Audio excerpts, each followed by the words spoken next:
সকল আপু ভাইয়ারা, আজকে আমি খুব মজার একটি রেসিপি আপনাদের সাথে শেয়ার করব। তা হচ্ছে কচুর ছড়ি বা কচুর ঘাটি বলে, যেটাই হোক, ওটা দিয়ে ছুরি শুটকি দিয়ে রান্না করব। তো তার জন্য লাগতেছে ছুরি শুটকি, টমেটো, পেঁয়াজ, রসুন, কাঁচামরিচ, আর লাগতেছে কচুর ঘাটি বা মুখি, যেটাই হোক। আর আমার ছোট্ট শখের বাগান থেকে এই তো কলমি শাক তুলেছি, ওটাও রান্না করব। আজকে আর বেশি কিছুই রান্না করব না, কারণ কালকের গরুর মুরগির মাংসের তরকারি ছিল, তো এটাই রান্না করব। আসসালামু আলাইকুম, কে কোথা থেকে আমার এই ভিডিওটা অবশ্যই কমেন্ট করে জানাবেন। এই তো চুলায় তেলটা বসিয়ে দিয়েছি, কড়াই, তেলও দিয়ে দিলাম, গরম হইতেছে।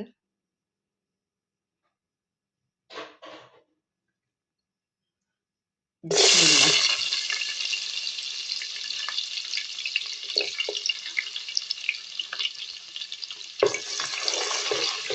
এভাবে রান্না করে খেয়ে দেখবেন, অবশ্যই এই কচুর ঘাটি বা মুখি যেটাই হোক, এই তরকারিটা খুবই মজা হয়। আর এটা চিটাগাংয়ের খুবই পছন্দের একটা তরকারি।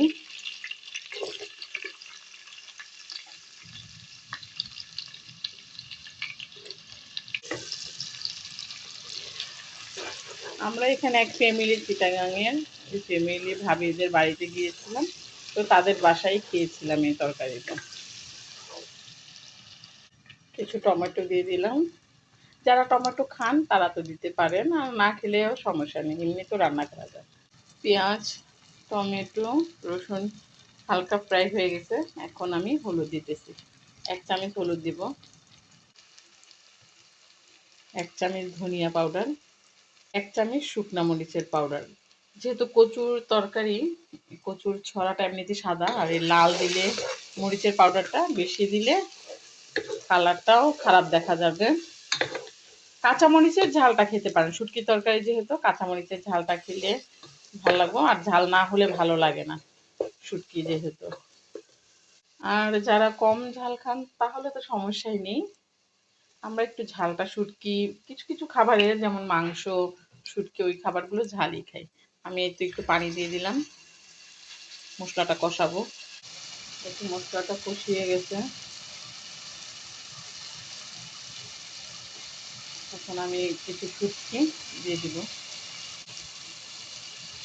দিয়ে দিলাম এখন সুন্দর করে।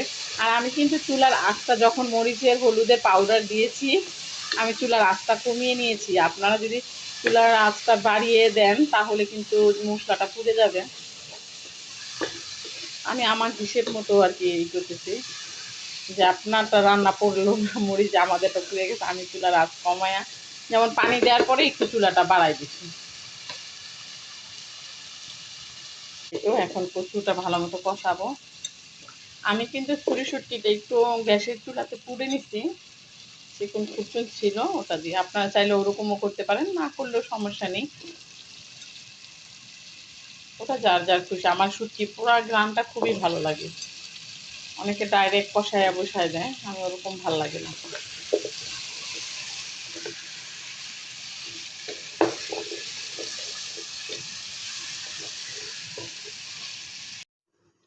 আমি কিন্তু এই তো কচুর মুখিটা খুব সুন্দর করে কষাইতেছি, একদম এখানে যেন সিদ্ধ হয়ে যায়। আর লবণ দিয়ে দিয়েছিলাম, ওইটা ভিডিও করতে হয়তো বা সম্ভবত মনে ছিল না।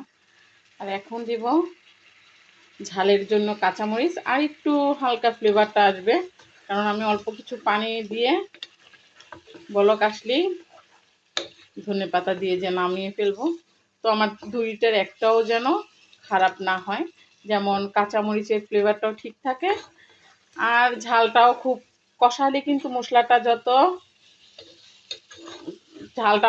আর এই তো দেখুন কালারটাও খুবই সুন্দর, যেমন কালারটা খুব সুন্দর হয়েছে, কচুর সাথে মিশে গেছে। এভাবে রান্না করে খেয়ে দেখতে পারেন, খুবই মজা হবে। তা হচ্ছে কচুর ঘাটি বা কচুর ছড়া দিয়ে ছুরি শুটকি, এটা চিটাগাংয়ের খুবই পছন্দের তরকারি। দেখুন কালারটাও খুব সুন্দর হইতেছে কষানো।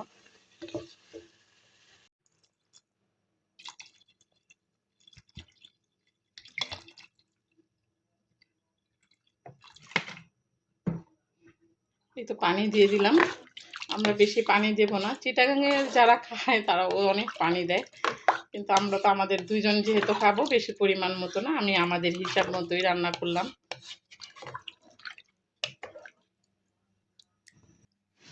তো তরকারিটা বলক এসে পড়েছে, এই তো দেখুন কালারটা খুব সুন্দর হয়েছে।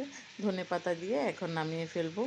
তো আপনারা সবাই ভালো থাকবেন, সুস্থ থাকবেন, আমাদের জন্য দোয়া করবেন, আর একবার ট্রাই করে দেখবেন। তরকারিটা সত্যি খুবই মজার। এটা যে কোনো শুটকি দিয়ে আপনি রান্না করতে পারবেন, ফাইসা শুটকি, এই শুটকি দিয়ে রান্না করতে হবে এমন কোনো কথা নেই। তো আল্লাহ হাফেজ, সবাই ভালো থাকবেন।